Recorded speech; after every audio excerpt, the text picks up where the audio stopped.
ಆಕಾಶವಾಣಿ ಮಡಿಕೇರಿ. ಕೇಳಿ ಕಾರ್ಯಕ್ರಮ ಆರೋಗ್ಯ ಅರಿವು.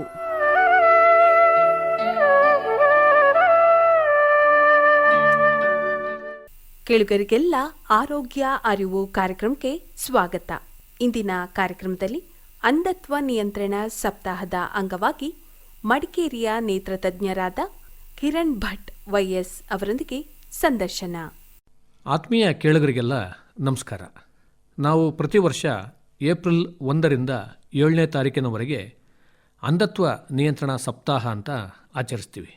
ಈ ಸಪ್ತಾಹದ ಉದ್ದೇಶ ಮತ್ತು ಕಣ್ಣಿಗೆ ಬರುವಂಥ ಸಾಮಾನ್ಯ ಕಾಯಿಲೆಗಳು, ಅವುಗಳನ್ನು ಹೇಗೆ ತಡೆಗಟ್ಟಬಹುದು, ಈ ರೀತಿ ತಡೆಗಟ್ಟೋದ್ರಿಂದ ಈ ಅಂಧತ್ವ ನಿಯಂತ್ರಣವನ್ನು ಹೇಗೆಲ್ಲ ಮಾಡಬಹುದು ಅನ್ನೋದ್ರ ಬಗ್ಗೆ ಇವತ್ತು ನಾವು ಮಾಹಿತಿಯನ್ನು ತಿಳ್ಕೊಳ್ಳೋಣ. ಈ ಕುರಿತು ನಮಗೆ ಮಾಹಿತಿಯನ್ನು ಮಾಡಿಕೊಡ್ತಾ ಇದ್ದಾರೆ ಮಡಿಕೇರಿಯಲ್ಲಿರುವಂತಹ ಕೊಡಗು ವೈದ್ಯಕೀಯ ವಿಜ್ಞಾನಗಳ ಸಂಸ್ಥೆಯ ನೇತ್ರ ಚಿಕಿತ್ಸಾ ವಿಭಾಗದ ಸಹ ಪ್ರಾಧ್ಯಾಪಕರಾದಂಥ ಡಾಕ್ಟರ್ ವೈಎಸ್ ಕಿರಣ್ ಭಟ್ ಅವರು. ನಮಸ್ಕಾರ ಡಾಕ್ಟರ್ ಕಿರಣ್ ಭಟ್ ಅವರು. ನಮಸ್ತೆ. ಈಗ ಮೊದಲಿಗೆ ಈ ಅಂಧತ್ವ ನಿಯಂತ್ರಣ ಸಪ್ತಾಹದ ಉದ್ದೇಶ ಮತ್ತು ಇದರ ಹಿನ್ನೆಲೆ ಬಗ್ಗೆ ಸ್ವಲ್ಪ ಹೇಳ್ತೀರಾ? ಈ ಒಂದು ಕಾರ್ಯಕ್ರಮವನ್ನು ನಾವೊಂದು ಐತಿಹಾಸಿಕ ಅಂತ ಹೇಳ್ಬೋದು. ಏಕೆಂದರೆ ಸ್ವತಂತ್ರ ಭಾರತ ಇತಿಹಾಸದಲ್ಲಿ ಒಂದು ಮೊದಲ ಮೊಳಕೆ ಹೊಡೆದ ಅಂಕುರವಾದಂಥ ಒಂದು ಕಾರ್ಯಕ್ರಮ. 1960ನೇ ಇಸ್ವಿ ಅಂದಿನ ಕೇಂದ್ರ ಆರೋಗ್ಯ ಸಚಿವೆ ಶ್ರೀಮತಿ ರಾಜ್ಕುಮಾರಿ ಅಮೃತಾ ಕೌರ್ ಅವರು ಚಲಾವಣೆ ಮಾಡಿದಂಥದ್ದು.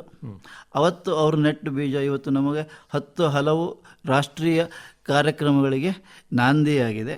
ಮೂಲ ಒಂದು ಗೌರವವನ್ನು ಈ ಪ್ರೋಗ್ರಾಮ್ಗೆ ಇದನ್ನು ಪ್ರಾರಂಭ ಮಾಡಿದವರಿಗೆ ನಾವು ಕೊಡಲೇಬೇಕಾಗ್ತದೆ. ಅವರು ಚಿರಸ್ಮರಣೀಯರು ಅಂತ ನೆನಪಿಸ್ಕೊಳ್ಬೇಕಾಗ್ತದೆ. ಅಂದರೆ ಅಂಧತ್ವ ನಿಯಂತ್ರಣ ಸಪ್ತಾಹ ಪ್ರಾರಂಭ ಆದಮೇಲೆ ಸಾಕಷ್ಟು ರಾಷ್ಟ್ರೀಯ ಕಾರ್ಯಕ್ರಮಗಳು ಪ್ರಾರಂಭವಾಗಿದ್ದಾವೆ. ನಾವು ಕೆಲವೊಂದಷ್ಟು ವಿಷಯಗಳನ್ನು ಇಲ್ಲಿ ಅರ್ಥ ಮಾಡ್ಕೊಳ್ಬೇಕು. ಅವತ್ತಿದ್ದ ಪರಿಸ್ಥಿತಿಯೇ ಬೇರೆ, ಇವತ್ತಿರುವ ಸೌಲಭ್ಯಗಳೇ ಬೇರೆ. ಅವತ್ತಿರುವ ಕಾಯಿಲೆಗಳು ಬೇರೆ, ಈಗ ಬಂದಿರುವಂಥ ಕಾಯಿಲೆಗಳೇ ಬೇರೆ. ಅವತ್ತಿನ ಪರಿಸ್ಥಿತಿ ಹೇಗಿತ್ತು ಅಂದರೆ, ಕಣ್ಣಿಗೆ ಪೆಟ್ಟಾಗುವಂಥದ್ದು, ಕಣ್ಣಿಗೆ ಬರುವಂಥ ಕಾಯಿಲೆಗಳು, ಇದರ ತಡೆಗಟ್ಟುವಿಕೆ ಹಾಗೂ ಬಾರದಿದ್ದಂತೆ ನೋಡಿಕೊಳ್ಳುವಂಥ 4 ಉದ್ದೇಶ ಇಟ್ಟುಕೊಂಡು ಇದನ್ನು ಪ್ರಾರಂಭ ಮಾಡಿರ್ತಾರೆ. ಇದರ ಪರಿಣಾಮವಾಗಿ ಕೆಲವು ಕಾಯಿಲೆಗಳು ನಮ್ಮ ದೇಶದಿಂದ ಕಾಣೆಯಾಗಿದೆ. ಆ ಕೀರ್ತಿ ಈ ಪ್ರೋಗ್ರಾಮ್ಗೆ ಸಲ್ತದೆ. ಉದಾಹರಣೆಗೆ ಟ್ರಕೋಮಾ ಅಂತ ಒಂದು ಕಾಯಿಲೆ ಇತ್ತು. ರವೆ ಕಣ್ಣು ಅಂತ ಕನ್ನಡದಲ್ಲಿ ನಾವು ಹೇಳ್ತೇವೆ. ಕಣ್ಣಿನ ರಪ್ಪೆ ಒಳಗೆ ಸಣ್ಣ ರವೆ ಕಾಳಿನಷ್ಟು ಗುಳ್ಳೆಗಳು ಬರ್ತದೆ. ಅದು ಉಜ್ಜಿ ಉಜ್ಜಿ ಉಜ್ಜಿ ನಮ್ಮ ಕಾರ್ನಿಯಾ ಅಂತ ನಾವು ಹೇಳ್ತೀವಲ್ಲ, ಅದಕ್ಕೆಲ್ಲ ತೊಂದರೆ ಕೊಟ್ಟು ವ್ಯಕ್ತಿ ತನ್ನ ದೃಷ್ಟಿಯನ್ನು ಕಳ್ಕೊಳ್ತಿದ್ದ. ಇಲ್ಲಿ ಈ ಕಾಯಿಲೆಯಲ್ಲಿ ಇದು ಒಬ್ಬರಿಂದ ಒಬ್ಬರಿಗೆ ಹರಡು ಬಿಡ್ತದೆ. ಹಾಗಾಗಿ ಒಂದು ಸಾಮಾಜಿಕವಾಗಿ ಅದು ಪೀಡೆ ಅಂತ ಹಿಡಿಬೋದು. ಈಗ ಹೇಗೆ ನಾವು ಕಣ್ಣು ರೋಗ ಕಂಜಂಕ್ಟಿವೈಟಿಸ್ ಹರಡ್ತದಲ್ಲ, ಅದೇ ರೀತಿ ಒಬ್ಬರಿಂದ ಒಬ್ಬರಿಗೆ ಹರಡ್ತಾ ಇತ್ತು. ಇವತ್ತು ಆ ಕಾಯಿಲೆ ನಮ್ಮಲ್ಲಿ ಇಲ್ಲ. ಕೇವಲ ಟೆಕ್ಸ್ಟ್ ಪುಸ್ತಕದಲ್ಲಿ ಮಾತ್ರ ನಮಗೆ ಅದರ ಬಗ್ಗೆ ಡೀಟೇಲ್ಸ್ ಸಿಗ್ತದೆ. ಈಗ ಪೇಷಂಟ್ಗಳು ಈ ಕಾಯಿಲೆಯಿಂದ ನರಳ್ತಾ ಇಲ್ಲ. ಆ ಕೀರ್ತಿ ಈ ಪ್ರೋಗ್ರಾಮ್ಗೆ ಹೋಗ್ತದೆ. ರಾಷ್ಟ್ರೀಯ ಅಂಧತ್ವ ನಿಯಂತ್ರಣ ಕಾರ್ಯಕ್ರಮ ಅಂತನೂ ಇದೆ. ಇದು ಯಾವ ಪ್ರಾರಂಭ ಆಯಿತು? ಇದರ ಉದ್ದೇಶ ಏನು? ಈಗ 1960ರಲ್ಲಿ ನಾವು ಒಂದು ಪ್ರೋಗ್ರಾಮ್ ಮಾಡಿದ್ವಿ. ಒಂದು ಪ್ರೋಗ್ರಾಮನ್ನು ನಾವು ಅದೇ ರೀತಿ ಮುಂದೆ ನಡೆಸ್ಕೊಂಡು ಹೋಗ್ಲಿಕ್ಕೆ ಆಗೋದಿಲ್ಲ. ಕೆಲವು ಕಾಯಿಲೆ ವಾಸಿ ಆಗ್ತದೆ, ಕೆಲವು ಕಾಯಿಲೆ ಜಾಸ್ತಿ ನಮಗೆ ಇನ್ಸಿಡೆನ್ಸ್ ಕಾಣ್ತದೆ. ಅದೆಲ್ಲ ಇಟ್ಟುಕೊಂಡು 1976ನೇ ಇಸ್ವಿಯಲ್ಲಿ national programme for control of blindness ಅಂತ, ಕುರುಡುತನವನ್ನು ನಿವಾರಣೆ ಮಾಡಬೇಕು ಅಂತ ಇಟ್ಕೊಂಡ್ವಿ. 1976ನೇ ಇಸ್ವಿಯಲ್ಲಿ ಪ್ರಾರಂಭವಾಯಿತು. ಅದು ಮೊಟ್ಟ ಮೊದಲ ಪ್ರೋಗ್ರಾಮು.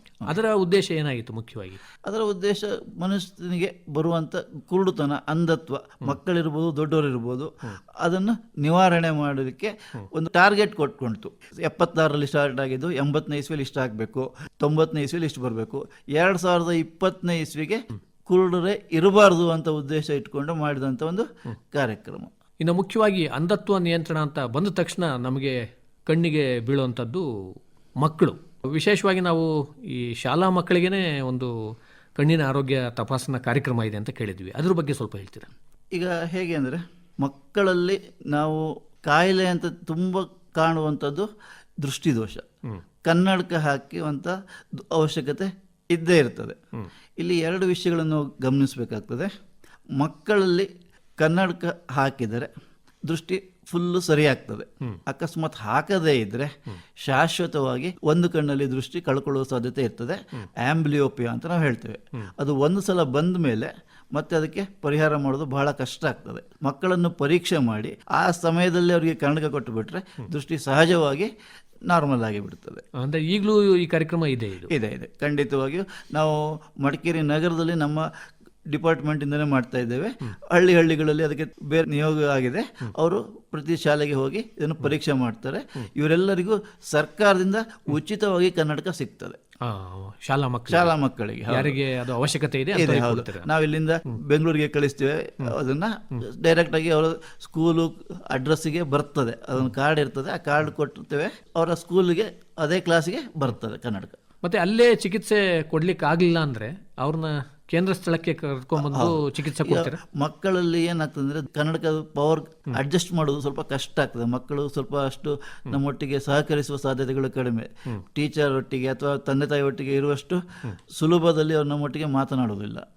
ಅವರಿಗೆ ಒಂದು ಬೇರೆ ಒಂದು ಎನ್ವಿರಾನ್ಮೆಂಟ್ ಅಂತ ನಾವು ಹೇಳ್ತೀವಲ್ಲ, ಅದನ್ನು ಸೃಷ್ಟಿಸಲಿಕ್ಕೆ ಬೇರೆ ಬೇರೆ ಟೆಸ್ಟ್ಗಳನ್ನು ಮಾಡಲಿಕ್ಕೆ ನಾವು ಕೇಂದ್ರ ಆಸ್ಪತ್ರೆಗೆ ಕರ್ಕೊಂಡು ಬರ್ತೇವೆ. ಇನ್ನು ಮುಖ್ಯವಾಗಿ ನಾವು ಈ ಅಂಧತ್ವ ಅಥವಾ ದೃಷ್ಟಿಹೀನತೆ ಅಂತೀವಲ್ಲ, ಇದು ಹೇಗೆಲ್ಲ ಬರಬಹುದು ಅಂತೀರಿ? ಇದರಲ್ಲಿ ಮಕ್ಕಳು ಒಂದು, ದೊಡ್ಡವರು ಒಂದು. ಕಾಯಿಲೆಗಳ ಸ್ವರೂಪ ಬೇರೆ, ತೀವ್ರತೆ ಬೇರೆ.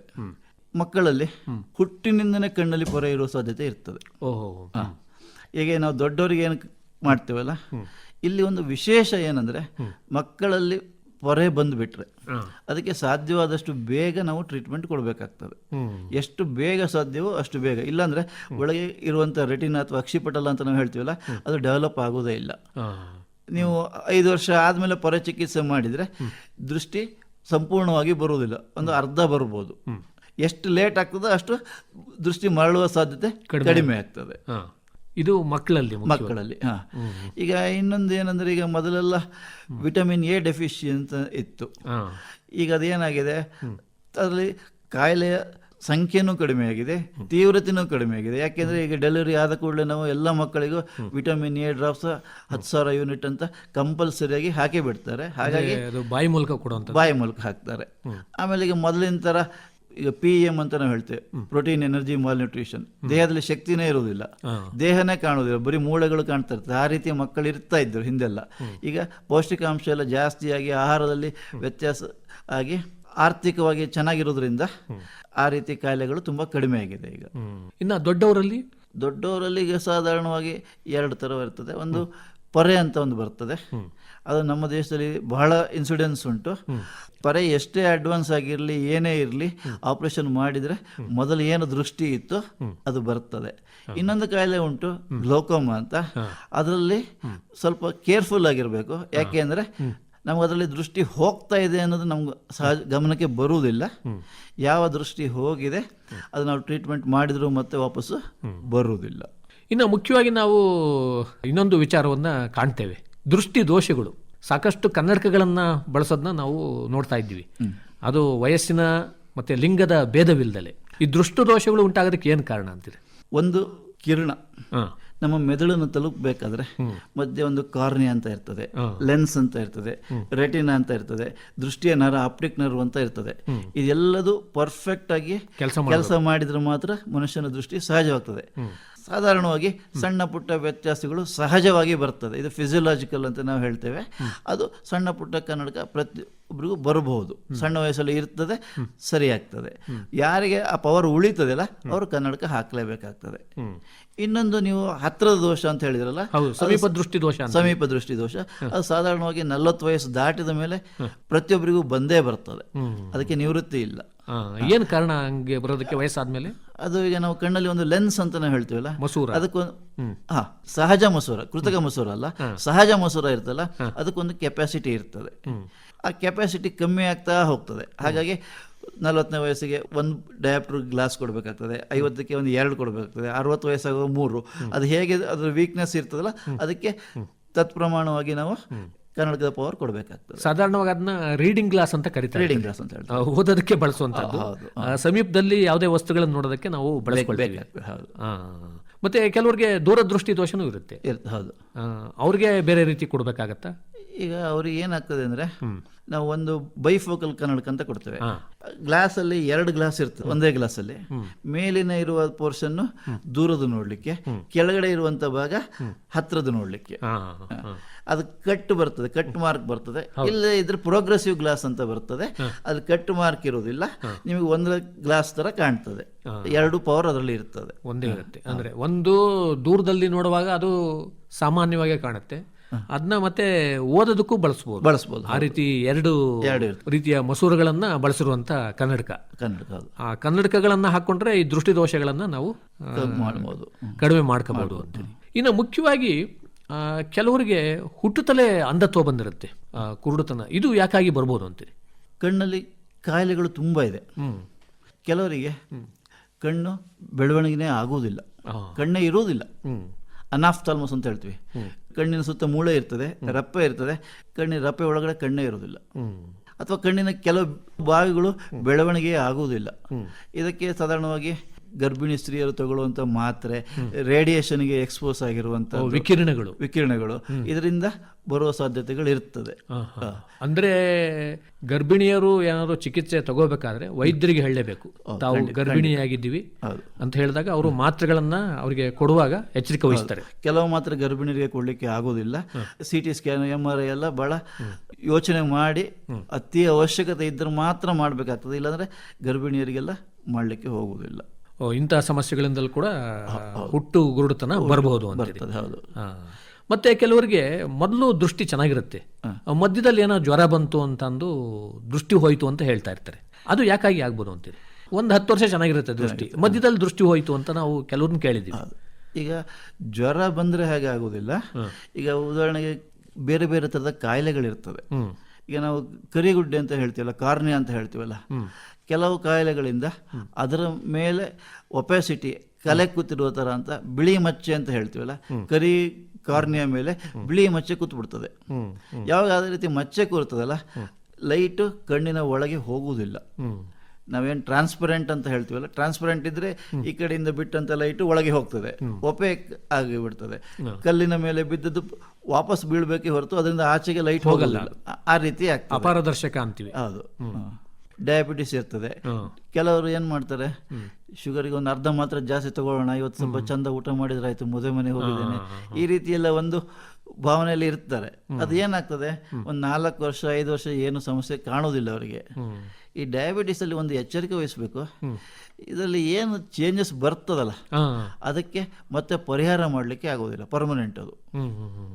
ಮತ್ತೆ ಇನ್ನೊಂದು ವಿಚಾರ ಅಂತ ಅಂದ್ರೆ, ನಾವು ಈ ಕಣ್ಣಿಗೆ ಕೆಲವೊಂದು ಕಾಯಿಲೆಗಳು ಕೂಡ ಬರ್ತವೆ. ಅವುಗಳ ಕಡೆಗೆ ನಾವು ದೃಷ್ಟಿ ಹರಿಸೋದಾದ್ರೆ ಕಣ್ಣಿಗೆ ಬರುವಂತ ಸಾಮಾನ್ಯವಾದ ಕಾಯಿಲೆಗಳು ಯಾವ್ಯಾವು ಅಂತೀರಿ? ಈಗಾಗಲೇ ತಾವು ಹೇಳಿದ್ರಿ, ಒಂದು ಗ್ಲಾಕೋಮಾ ಅಂತ, ಇನ್ನೊಂದು ಕಣ್ಣಿನ ಪೊರೆ ಅಂತ. ಆ ಗ್ಲಾಕೋಮಾ ಬರೋದಕ್ಕೆ ಏನು ಕಾರಣ ಅಂತೀರಿ?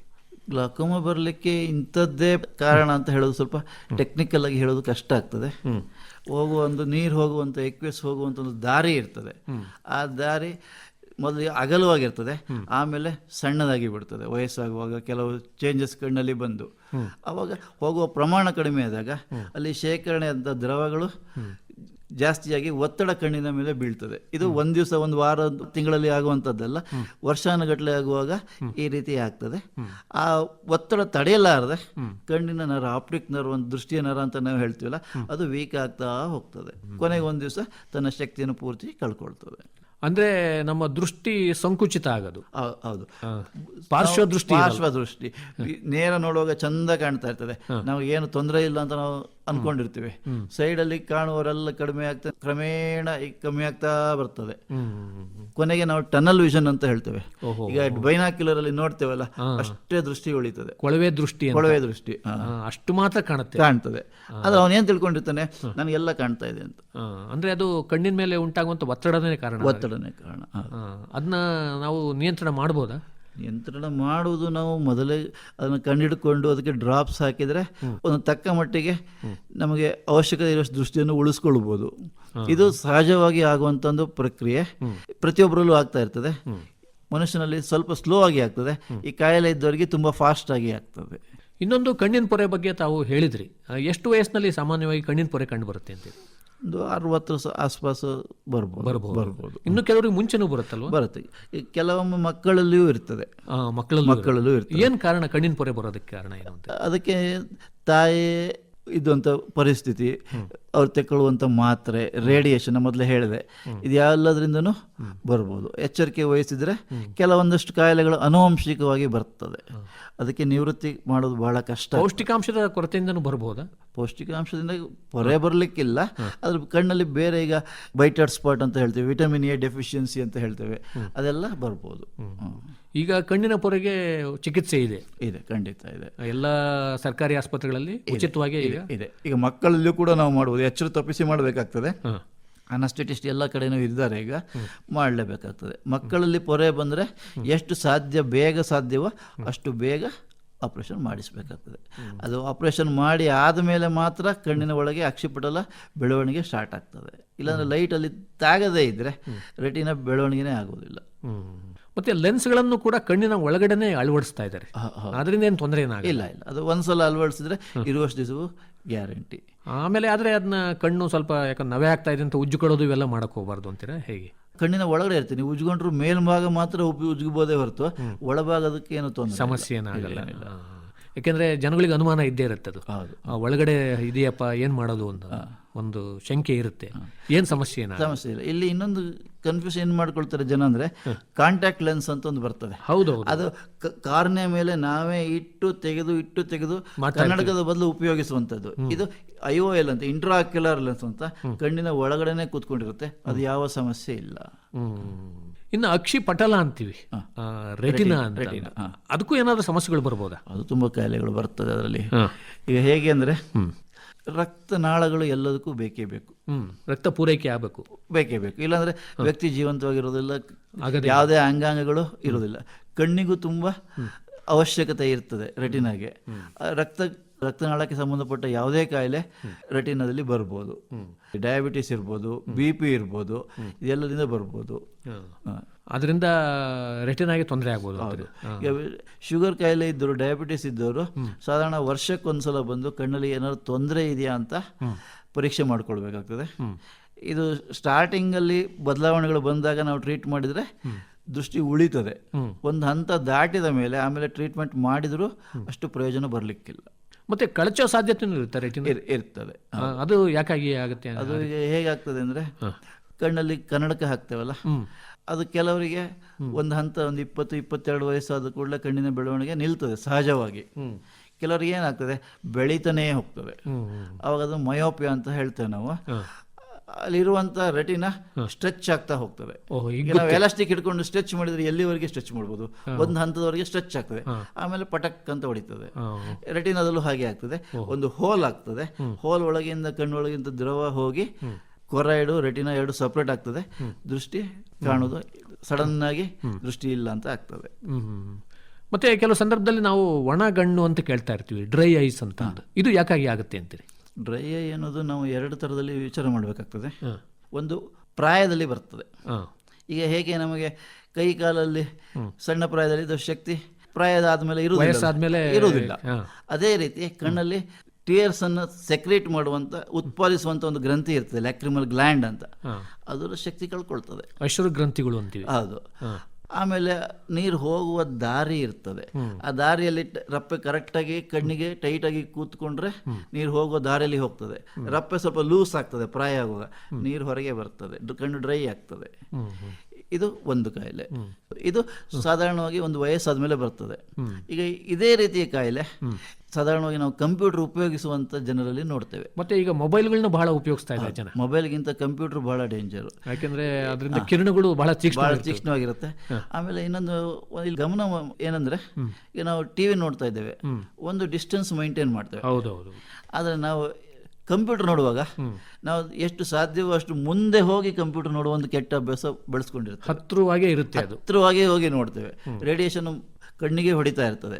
ಹಾಗಾಗಿ 1/4 ಗಂಟೆ 20 ನಿಮಿಷ ಕಂಪ್ಯೂಟರ್ ನೋಡಿದ ಮೇಲೆ ಕಣ್ಣಲ್ಲಿ ಏನೋ ತುರಿಕೆ ಬರ್ತಾ ಇದೆ, ತಡಿತಾ ಇದೆ, ಸಾಕಪ್ಪ ನನಗೆ ಕೆಲಸ ಮಾಡೋದು ಬಿಟ್ಬಿಡೋಣ, ಸ್ವಲ್ಪ ಉರಿತಾ ಇದೆ ಅನ್ಸ್ಬಿಡುತ್ತೆ. ಉರಿತಾ ಇದೆ, ಒಂದು ಟೀ ಕುಡ್ಕೊಂಬರೋಣ ಅಂತೆಲ್ಲ ಅನಿಸ್ಲಿಕ್ಕೆ ಶುರು ಆಗ್ತದೆ.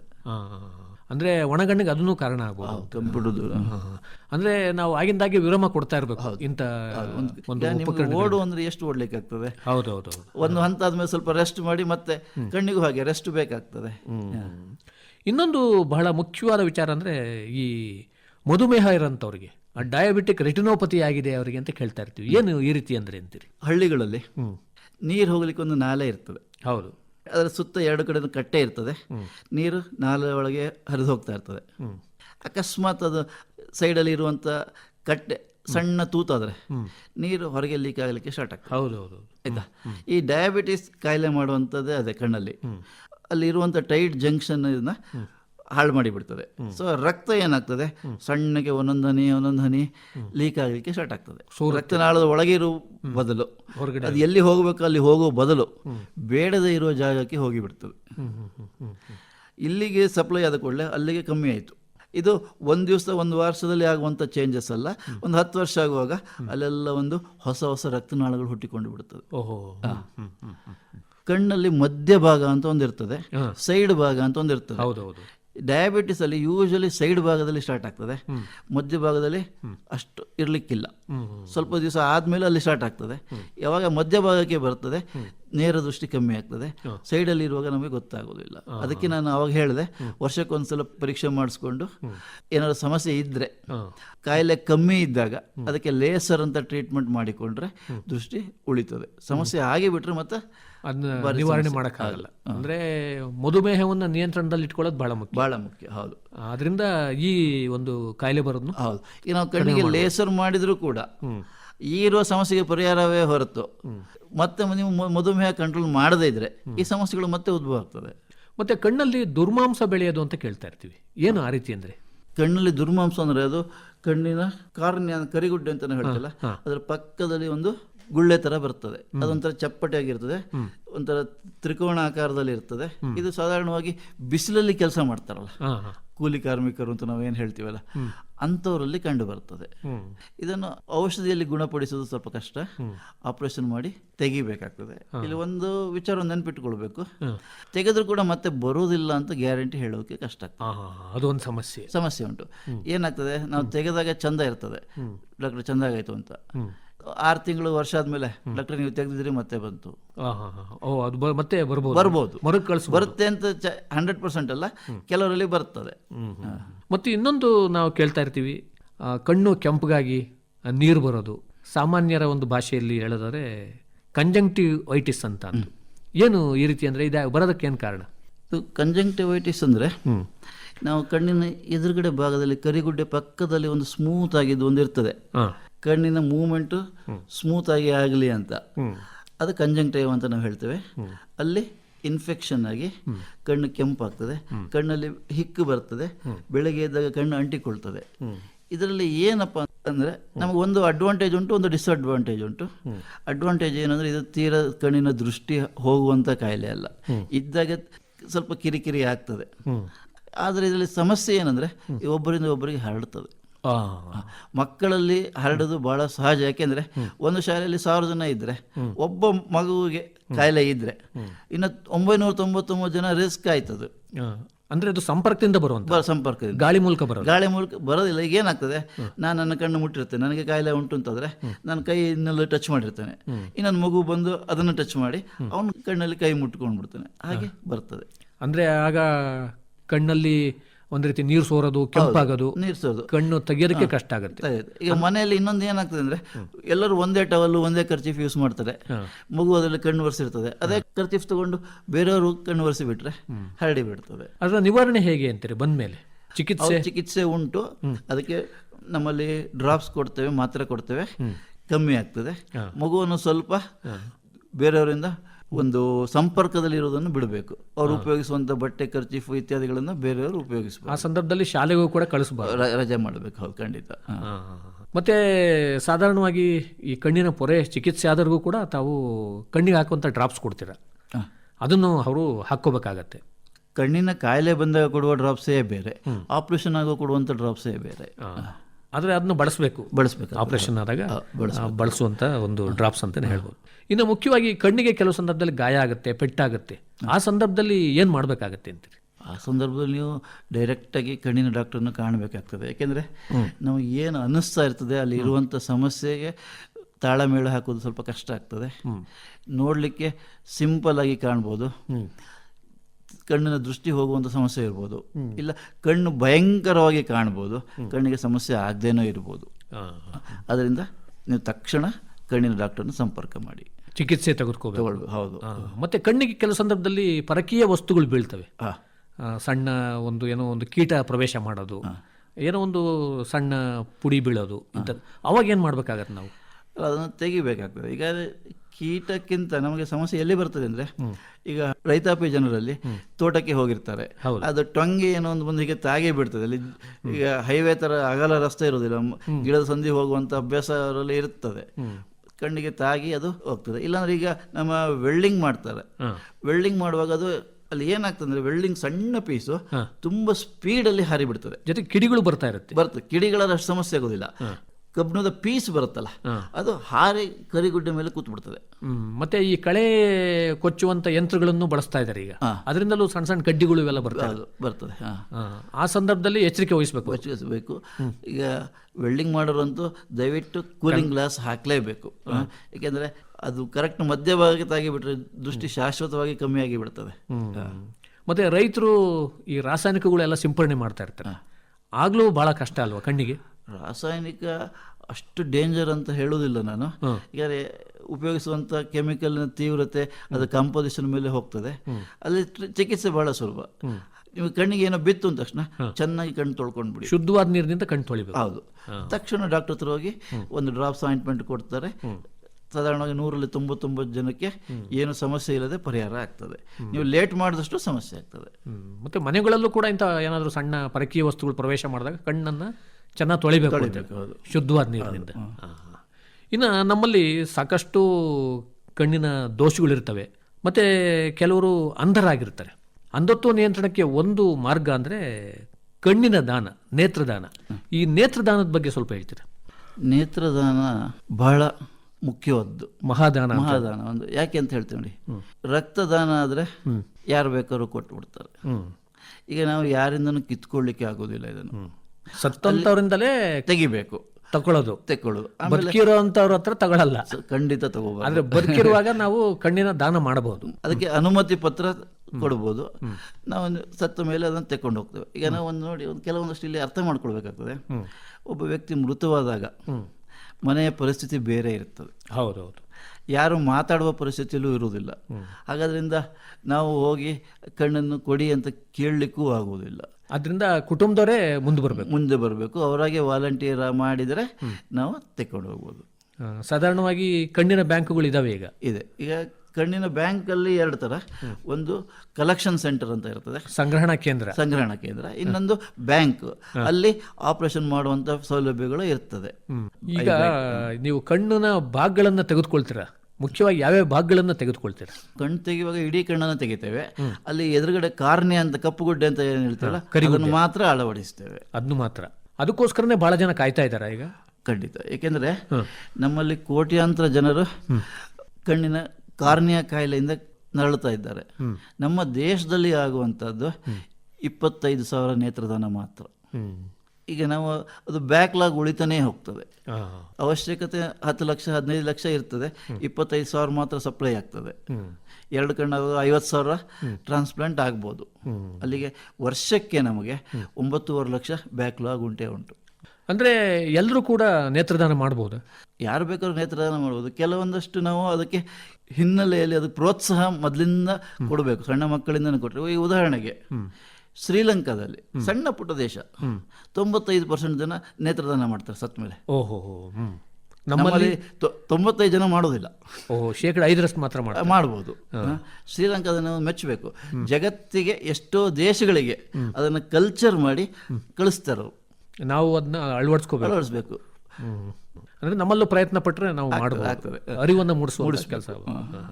ಒಟ್ಟಾರೆ ಡಾಕ್ಟರ್ ಕಿರಣ್ ಭಟ್ ಅವರೇ, ನಾವು ಕಣ್ಣಿನ ಬಗ್ಗೆ ಏನೆಲ್ಲ ಮುನ್ನೆಚ್ಚರಿಕೆ ವಹಿಸಬೇಕಾಗತ್ತೆ? ಪ್ರಕೃತಿ ಸಹಜವಾಗಿ ನಿಮ್ಮ ಕಣ್ಣಿನ ಸುತ್ತ ಗಟ್ಟಿಯಾದಂಥ ಮೂಳೆ ಉಂಟು, ಹೌದೌದು. ಆಯ್ತಾ. ನಿಮಗೆ ಕಣ್ಣಲ್ಲಿ ರಪ್ಪೆ ಉಂಟು, ರಪ್ಪೆ ಮುಚ್ಚನೆ ಇರ್ತದೆ, ಕಣ್ಣಲ್ಲಿ ನೀರಿರ್ತದೆ. ಇದೊಂದು ನೀವು ಪ್ರಕೃತಿದತ್ತವಾಗಿ ನಿಮಗೆ ಬಂದೊಂದೊಂದು ಆಶೀರ್ವಾದ. ವಿಶೇಷವಾಗಿ ಕಣ್ಣಿನ ರಕ್ಷಣೆ ಅಂತ ಏನೋ ಮಾಡ್ಕೊಳ್ಳೋದು ಬೇಡ. ತಾಗಿಸ್ಕೊಳ್ಳೋದೇ ಇದ್ರೆ ಇಂಥ ಏನಾಗ್ತದೆ, ನಮಗೊಂದು ಜೋಶ್ ಬರ್ತದೆ, ಮಾಡಿಬಿಡ್ತೇನೆ, ಗಿಡ ಹತ್ತಿ ಮೇಲಿಂದ ಹಾರಿ ಬಿಡ್ತೇನೆ, ಕಣ್ಣಿಗೆ ಪೆಟ್ಟಾಗುವ ಸಾಧ್ಯತೆ ಇರ್ತದೆ. ಅಂತ ಸಾಹಸ ಮಾಡೋದೇ ಇದ್ರೆ ಸಾಕು. ತುಂಬ ಸಂತೋಷ ಡಾಕ್ಟರ್ ಕಿರಣ್ ಭಟ್ ಅವರೇ.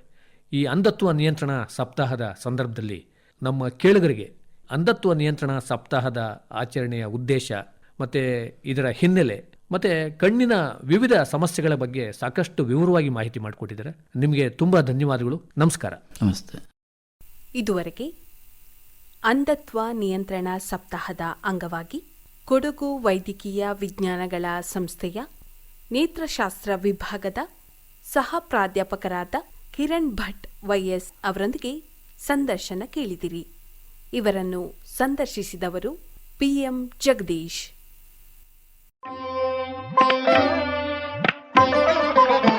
ಶ್ರೋತೃಗಳೇ, ಇದುವರೆಗೆ ಕಾರ್ಯಕ್ರಮ ಆರೋಗ್ಯ ಅರಿವು ಕೇಳಿದಿರಿ. ಈ ಕಾರ್ಯಕ್ರಮ ಆಕಾಶವಾಣಿ ಮಡಿಕೇರಿ ಕೇಂದ್ರದಿಂದ ಮೂಡಿಬಂತು.